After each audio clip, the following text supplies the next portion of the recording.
Alors, la question petit b, donc calculer en angstrom le rayon de la première trajectoire n égale à 1. Et donc, on a h égale, donc là on a donné la valeur de h. Et donc, en prenant r n égale à 1, on prend r égale à r0, c'est-à-dire à h carré sur e carré fois k. Bien sûr, k égale à k. Bon, quand vous avez sa valeur, on a oublié de la donner ici. K, c'est 9 10 puissance 9.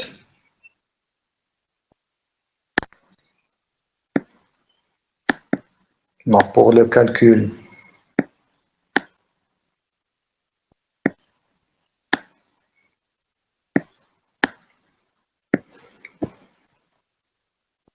donc K égale à 9 10 puissance 9. La masse de l'électron, donc c'est 9,1 10 à la puissance moins 27, moins 31 kg, je pense. Donc, c'est autour de 8 ou 9, de 10 puissance moins 31 kg.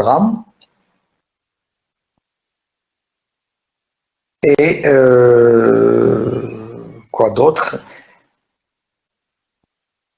Donc, c'est tout ce qu'il y a. Donc, E égale à 1,6 10 puissance 9. Et donc, si on fait le calcul, on trouve le fameux 0,53 angstrom.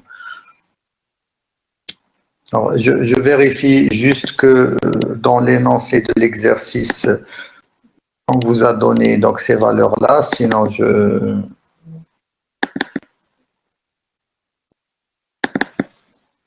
corrige et je les rajoute.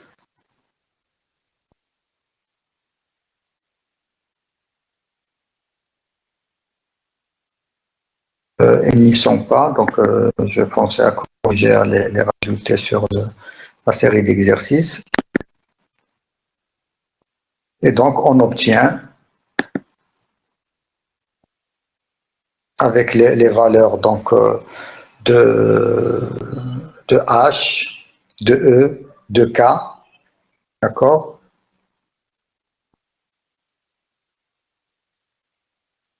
On obtient R égale à 0,53. Alors là, il faut faire attention. Donc, dans le calcul, donc si vous faites le calcul, donc on va prendre la valeur de H là.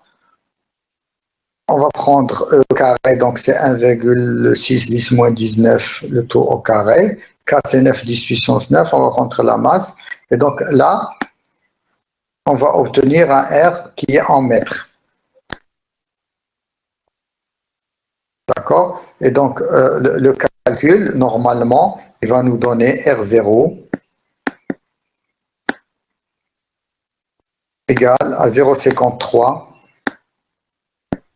53, 10 moins 10.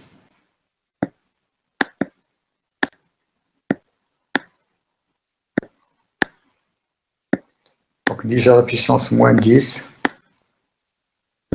mètres. Donc, on obtient 0,53 fois 10 à la puissance moins 10 mètres. Et donc, c'est ce qui vous donne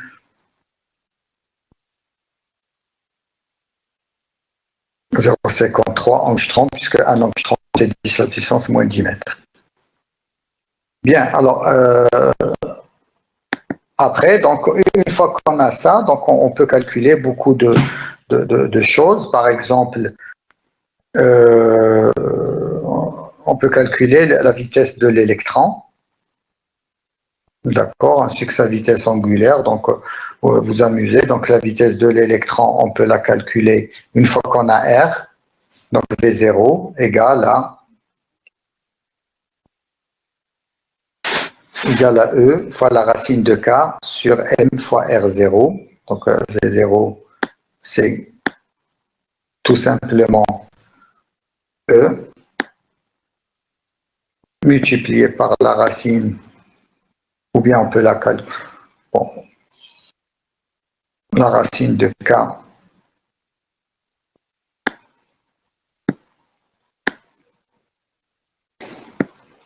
sur M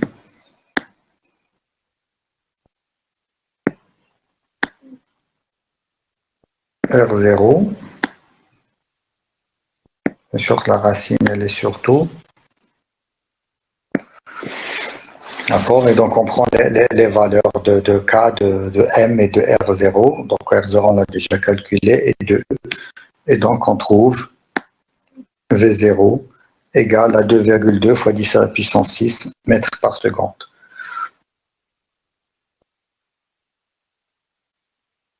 Et on calcule, donc on peut bien sûr calculer la vitesse angulaire qui est égale à V0 divisé par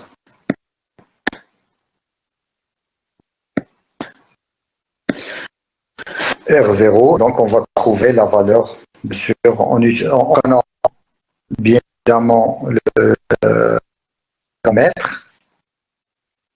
Donc il faut convertir le R0 en mètres. Ça c'est mètres par seconde. Des radians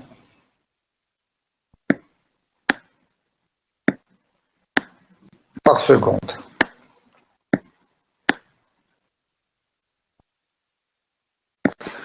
Bon, donc on a exprimé donc le rayon en angstrom, mais dans les calculs, donc quand on utilise R ou la R0 ou bien R0, il faut penser à le convertir en mètres. Voilà. Donc une fois qu'on a ça, donc on peut aussi calculer l'énergie. D'accord. Donc on peut calculer l'énergie de l'électron E de R. Donc ça, c'est un calcul qui serait intéressant. Donc on peut calculer, bien sûr, on peut calculer l'énergie sur la première couche, l'énergie totale E1.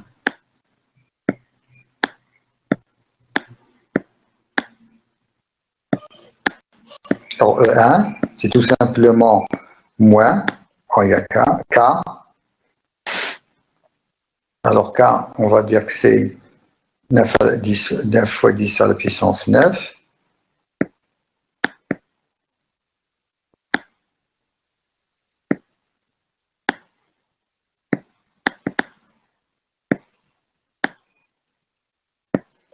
Multiplié par E carré. Une parenthèse, 1,6 10 à la puissance moins 19.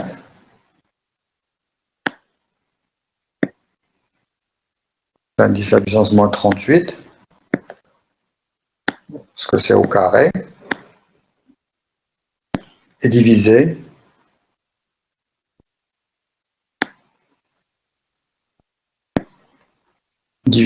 par 2R, c'est-à-dire 2 fois 0,53.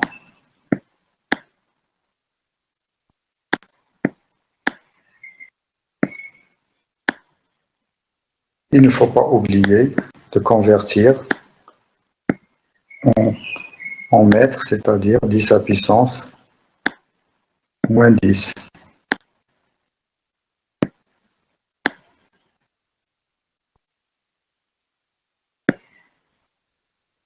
Donc 10 à la puissance, là, il y a un signe moins. Donc, si je fais le calcul, donc tout simplement, qu'est-ce que ça va me donner? Donc, je le fais en même temps. Hein, donc, je prends mon téléphone. Donc déjà 10 à la puissance 9, 10 à la puissance moins 38, 38. Alors vous avez 10 à la puissance 10 à la puissance 10 à la puissance 10 qui va monter. Donc c'est 10 à la puissance moins 10 qui va monter ici avec moins 38. Donc ça fait 10 à la puissance plus 10, ça fait 10 à la puissance moins 28. 28 moins 28 et 9, c'est 10 à la puissance 19. Moins 19. D'accord? Donc ça va nous donner déjà un 10 à la puissance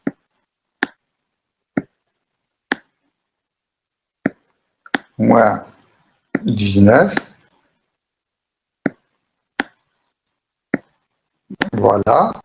Et bien sûr, le reste, c'est, donc si je calcule, bon, chez moi, donc ça fait 9 multiplié par 1,6, multiplié par 1,6, donc c'est 1,6 au carré, et divisé par 2, et divisé par 0,53.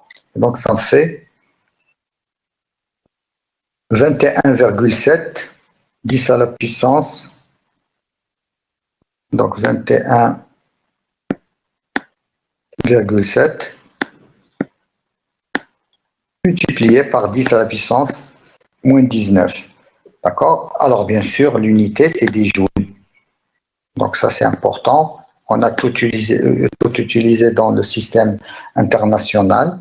Donc, l'unité, c'est des joules. Donc, c'est 21,7 fois 10 à la puissance moins 19 joules.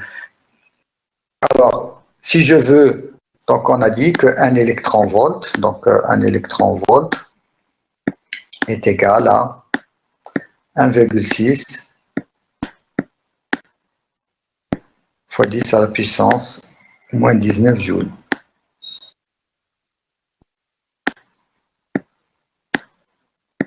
Donc on vous a déjà défini quelque part, donc soit en physique nucléaire ou en S1 ou ailleurs, donc on vous a défini l'électron-volt, 10 joules.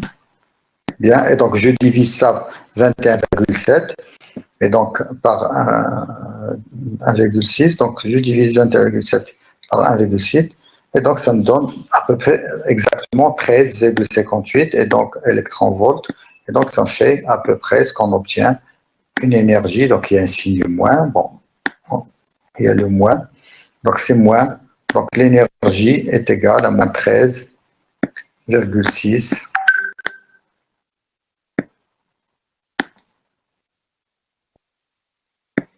électrons volts. Et donc on retrouve quelque chose que vous avez déjà vu, c'est-à-dire que l'énergie de l'électron sur sa première orbite est égale à moins 13,6 électron-volts. D'accord? Alors bien sûr, l'énergie, on a dit que c'est l'énergie totale, elle est où? Donc l'énergie totale, c'est moins KE carré, donc sur moins KE carré sur 2R. D'accord? Et donc c'est sur 2R, et donc vous allez avoir que l'énergie, comme R est égal à R0 fois N au carré, il est facile de montrer que cette énergie-là, l'énergie sur une couche N, bon, s'il y a une, bon, il n'y a pas de couche, elle est égale à l'énergie E sur la première couche divisé par N au carré. Donc le N au carré, il vient tout simplement de R qui est là. Donc là, on a bien divisé par R, donc c'est normal. Bon, de toute façon, on a trouvé des valeurs qui sont cohérentes.